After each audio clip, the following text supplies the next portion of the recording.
Hey guys, what's up? Welcome back to the channel. It's Cynicalex, and today I'm going to talk about something often ignored or underappreciated in World Boss Ultimate and World Boss Legend. That is the 5 strikers that you bring along with your team. And although they do make a lot of visual noise, they can really mean the difference between success and failure, regardless of what type of player you are. For new players, they're super crucial, but even for veterans and whale accounts, you still need to utilize strikers for certain World Boss Ultimates and all World Boss Legends, otherwise you're bound to lose.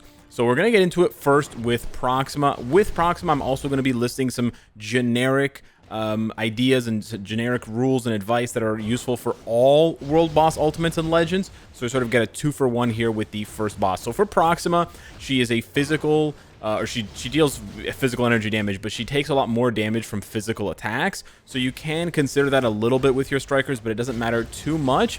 You generally want strikers that are going to secure her in place or kind of crowd control her, like Doctor Strange just did there with the time freeze. So any kind of striker that will do anything like time freeze, paralysis, mind control, charm, entice, anything that ignores immunity and will root and stop Proxima in her tracks, because as you can see, she loves to jump around. She's just honestly a rabbit, and it can be really annoying when you're queuing up an attack and then she jumps away and then you lose targeting and you can't attack anymore. Some characters are blessed with really good targeting, others are not, so you can sort of compensate for that and sort of cover that weakness that some characters have by just bringing along someone like Doctor Strange, Rachel Summers. There's tons of characters now, that even Molten Man and things like that, that have lots of crowd control on their skills to stop Proxima in her tracks.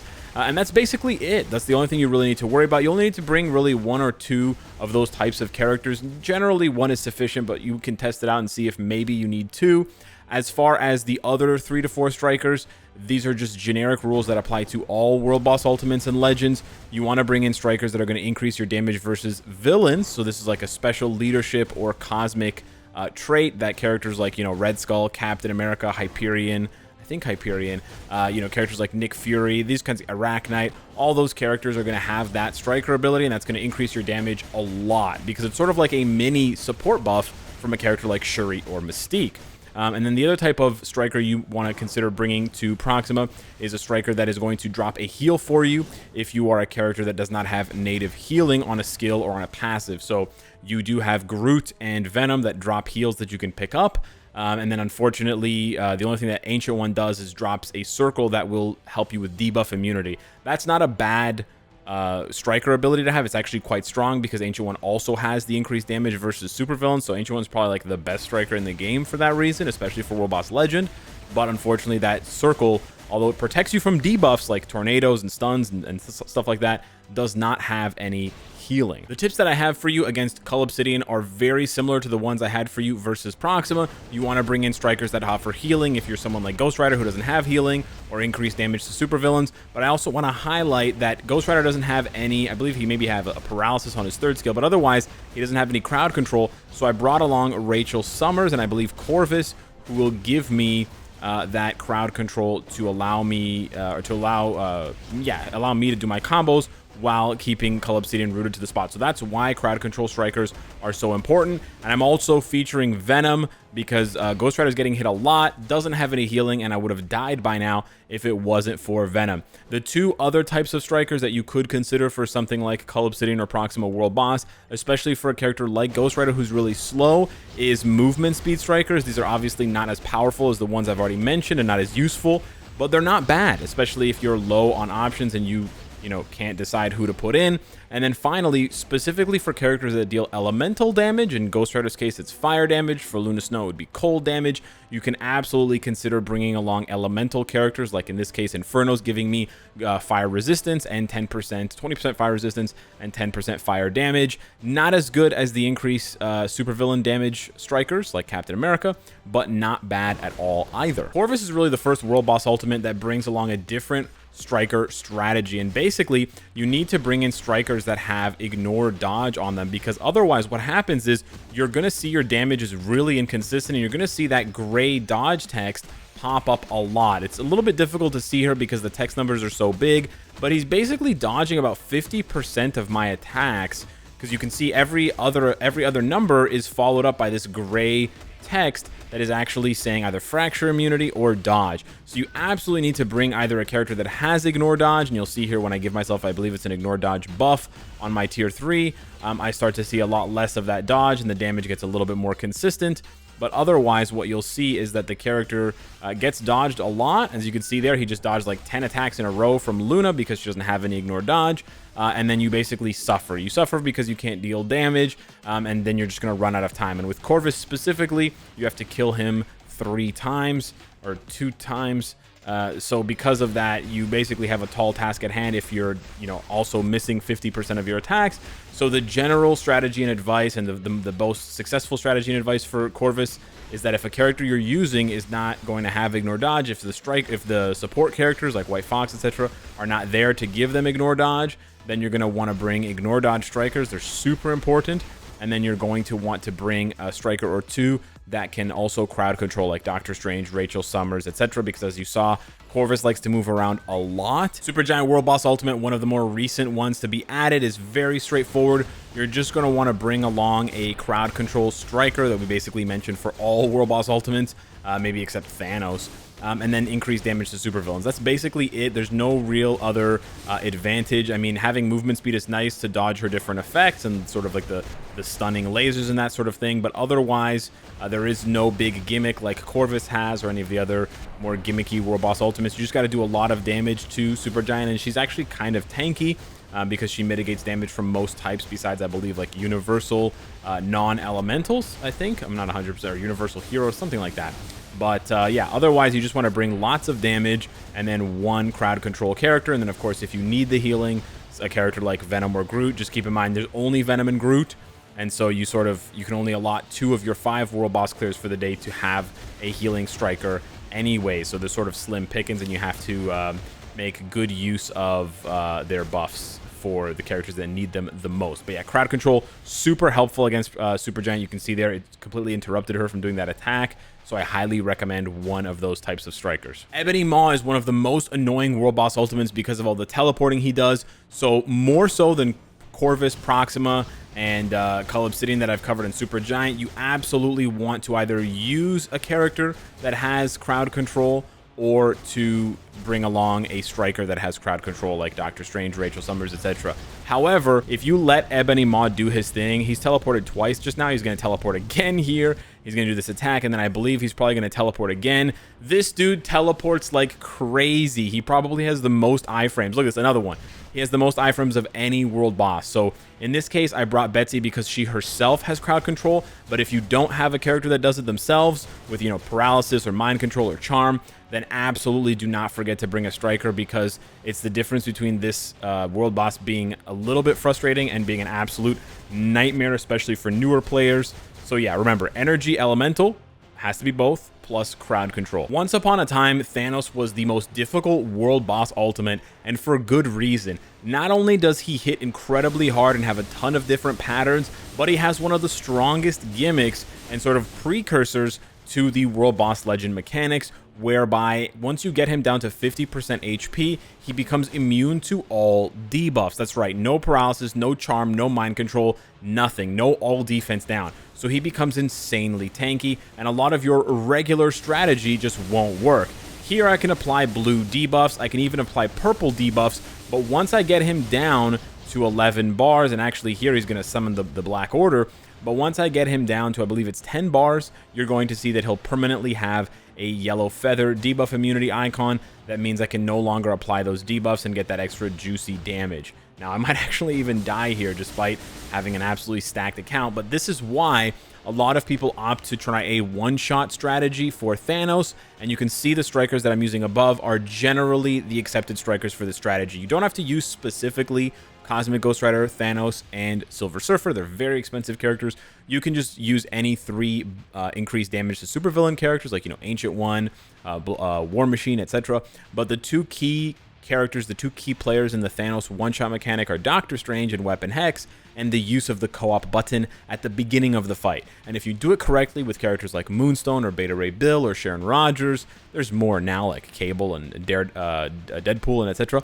But if you do it correctly, you can either one-shot the first phase of Thanos' fight and make it a lot faster, or you can one-shot him all the way down to 0. Yeah, and you can do that without Pierce up until like the late 80s or the late 70s. So it is quite a viable strategy. If you want more information on that, there's like hundreds of videos on that and videos on one-shotting Thanos specifically and all the mechanics. And it's a little bit button intensive and timing intensive, but once you get it down, it's a pretty satisfying feeling. But that is why Thanos is such a difficult world boss. Not only does he hit super hard, but as you can see, all of my blue and purple debuffs no longer work. If I was hoping to paralyze him with my ult, I can no longer do that.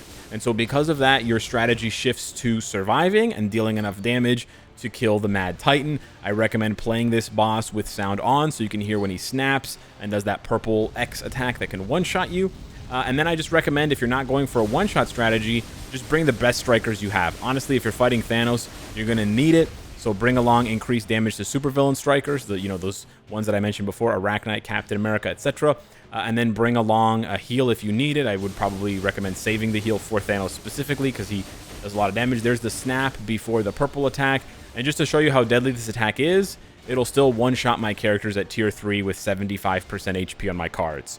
So this is no joke, even though he's been supplanted by legends like Knull and Ultron in more recent months. Ultron with the glove, actually. Think of Quicksilver as a more annoying version of Corvus because he has all the same guaranteed dodge and dodge that Corvus has to make him difficult to hit if you don't bring Ignore Dodge Strikers. So Ignore Dodge Strikers are my biggest suggestion for Quicksilver. But unlike Corvus, Quicksilver's not a villain, he's a hero. So if you bring along a striker like I did with Arachnite or Captain America or, Moon Girl, they're not going to do anything for you besides being a striker and jumping in because he's not a villain, so you don't get that increased 10% damage to supervillains. However, you can use one of two replacement strikers. You can use a striker like Ulick or Hogan or other physical attack strikers that give you 8% physical attack, which is not bad. It's not as good, but it helps. In the case of a physical attacking character like Knull, or energy attacking strikers like Magneto or Destroyer, in the case of energy attack characters, you can bring along a character that applies paralysis or mind control, because as you can see, he moves around like a crackhead, so applying paralysis is super helpful, and my Knull does do that, so it can be applied to him. There's the paralysis there for 1.5 seconds. And then the last type of striker you can bring is the Cosmic Cube or the Cosmic Power strikers like Herald Thor, Hydra Cap, Red Skull, because they will increase damage to both villains and heroes. But you have to make that distinction carefully, because otherwise if you bring in just those regular supervillain damage strikers, they have no effect on Quicksilver. Unlike her brother, Scarlet Witch is not difficult to hit, but instead she's difficult to not get hit by. She loves to spam the arena with tons of projectiles that honestly look like a bullet hell arcade game. So you basically have to adopt a strategy on top of considering to bring a healing striker. I know I sound like a broken record, but it's true. But you basically have to consider adopting a very aggressive strategy, because you basically have no way of mitigating her damage besides using like increased defense strikers, which aren't very helpful, like Emma Frost and things like that. Or you need to bring along a lot of strikers that are going to help you do more damage. So either bring, energy attack strikers like Scarlet Witch herself for energy attacking characters like Professor X, or bring along physical attack characters like I was showcasing with Hogan and other types like that will increase your physical attack, because you cannot bring increased damage to villain strikers or decreased damage from villain strikers. And then also consider bringing along a mind controlling or charming or paralysis character striker to root to sort of crowd control Scarlet Witch and keep her in place long enough for you to get the killing blow. But this is a pretty difficult boss, so good luck. You may not be fighting him, but trust me, Cable is one of the most annoying world boss ultimates. He has two main attacks that make him beyond toxic. He teleports literally from one corner of the arena to the other. And then the second issue is he does an attack that will basically fill half the screen. Do the attack, bro. He will fill half the screen. He also has the blindness thing, but he basically fills half the screen with these purple lasers and this fire that does damage. And then he'll have a gun attack that will also fill up half the screen and shoot you and, guard break you. He also heals himself when you let him meditate, when he goes upside down. So there's basically a lot of mechanics. Yeah, this is the gun skill that will basically, if it hits you, it does a lot of damage and it can sort of penetrate you and just one-shot you. So basically for Cable, the strategy, again, because you can't bring increased damage to supervillain strikers, is to just bring strikers that are going to augment your physical or energy attack, and then absolutely 100% bring a striker that has crowd control. It is so crucial. This attack is super annoying. You can also consider bringing movement speed strikers like Wasp or Falcon, because those will also help you. And then just as a general tip, bringing along characters that are physical and speed types, because that will be the type advantage characters, and they will also be able to deal more damage to Cable, who has a high energy defense. Finally, versus Apocalypse, you can start to use increased damage to supervillain strikers, so I highly recommend you take advantage of that fact and just stack the deck with them, because if you've been fighting Cable and Scarlet Witch and Quicksilver for too long, you will have all of those amazing strikers just sitting on the sidelines doing nothing. So take advantage of them, use them against Apocalypse. He is absolutely a villain. And then, of course, bringing along one striker that has, some sort of crowd control effect helps a lot. With Apocalypse, he likes to bring these shields that you have to break. So honestly, damage is king. Having penetration also helps, but you can't get that from strikers. So I just highly recommend having, the arena is pretty small and he doesn't have many attacks that you need to dodge quickly like Quicksilver and Cable have. So I honestly just recommend going full damage versus him and just punishing him as quickly as possible, so you don't sit through any of his more annoying stage mechanics for too long. Finally, we get to the World Boss Legends, starting with Knull. And just like Corvus and Quicksilver, you're going to want to bring Ignore Dodge, because Knull, for whatever reason, happens to have a ton of guaranteed dodge and regular dodge. So if you don't have a character with Ignore Dodge or a CTP of energy, you're going to miss so many attacks that you're not going to be able to kill him in time. And I think a lot of players still forget this, and they run out of time. They're like, I can't get Knull out of the chair. Well, yeah, you're going to need to bring, in my opinion, at least 3 Ignore Dodge strikers. You need at least 60% Ignore Dodge, assuming your character has 0 on their kit, if not more. I like to bring 4. I like to do 80% Ignore Dodge, or in some cases 100% Ignore Dodge, because any attacks that you're missing is reducing your damage on that hit to 0. And there's nothing worse than doing 0 damage. Right? You're not going to win doing 0 damage. That's just not possible. One thing also to consider is having, of course, healing strikers help tremendously. Increased damage to supervillains help tremendously.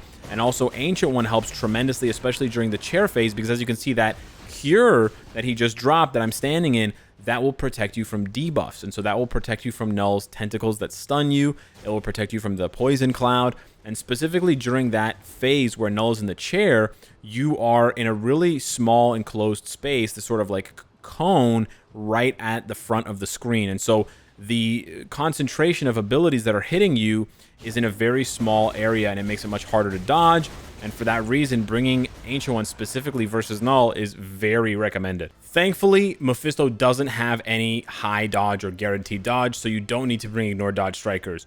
On the flip side, he does a lot of other things that are super annoying, and so because of that, there are actually 5 striker recommendations that I have for you, and they're all valid picks depending on your team composition and why your character is struggling. So from left to right, starting with Cosmic Ghost Rider, we have increased damage to supervillains and heroes, which is helpful because Mephisto is a villain. Then we have Victorious, which is movement speed. That's super helpful for dodging attacks like this, which can lock your character in place and just kill them. Then we have Maker, who decreases damage from supervillains. Not as helpful as the other strikers, but not bad at all. Again, lots of characters struggle with survivability versus Mephisto because of all the chip damage and the burning damage. So that really helps to have strikers to mitigate that. He doesn't do a lot of burst damage like Knull, but he does a lot of damage over time type effects. The fourth one is Abomination, and it's specific to the Hulk strikers, but it gives you 10% attack, which is not bad, and then 5% all resistance. And that is not bad at all because that includes 5% fire resistance, and all of Mephisto's attacks, surprise, surprise, deal fire damage. Last but not least, but one of the most underrated and best strikers versus Mephisto is the fire resistance fire attack strikers. They're very rare. There's just a handful of them in the game, but they will give you 10% fire damage, which is cool for characters that you can combo that with, like Ghost Rider. But more importantly, they will give you 20% fire resistance. And I cannot stress how valuable it is to have fire resistance. Just 20% can honestly cut the damage down by at least 20%, which feels like, it doesn't sound like a lot, but it feels like a lot. And if you can combo that and do 2 or 3 fire resist strikers, you can honestly feel invincible as Mephisto tickles you with damage in the hundreds. Last but not least, we have Infinity Ultron, the brand new World Boss Legend. And basically the same suggestions that I've given you all video long are really good versus Ultron. Of course, increased damage to supervillains is going to be super clutch here versus this big tin can bolt. But also having some ignore dodge strikers seems to be really good because Infinity Ultron appears to have quite a bit of dodge or guaranteed dodge. So if you're struggling versus him, I would highly recommend at least 1 to 2 ignore dodge strikers. Even 3 won't hurt. Beyond those suggestions, I would also recommend, if you're having trouble dodging his phase attacks, his optimization phase attacks, bringing along a character that has, or a striker that gives you movement speed is very, very crucial. I don't have one here because I do have characters that can move quickly, but for characters like Sharon Rogers, for characters like Captain America Falcon, who are just super duper slow, when you have to dodge mechanics like this, having a movement speed striker is super clutch. If you want to get even more technical versus Infinity Ultron, you can actually analyze strikers yourselves. I apologize I haven't done this yet, but you can analyze strikers to see which ones will leave lingering damage when they strike. So my theory, just off the top of my head, I could guess maybe Phoenix Force Wolverine is one.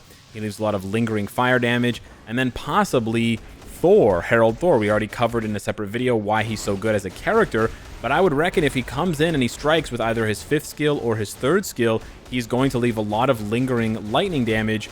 And that is going to do a lot of chip damage, help you reduce the optimization time down, or reduce the ability for him to optimize in general, and that can be a really big boon there. And I also recommend, because again you're trying to reduce optimization and the strikers can help you with that, to bring a mixture of when attacked and when attacking strikers.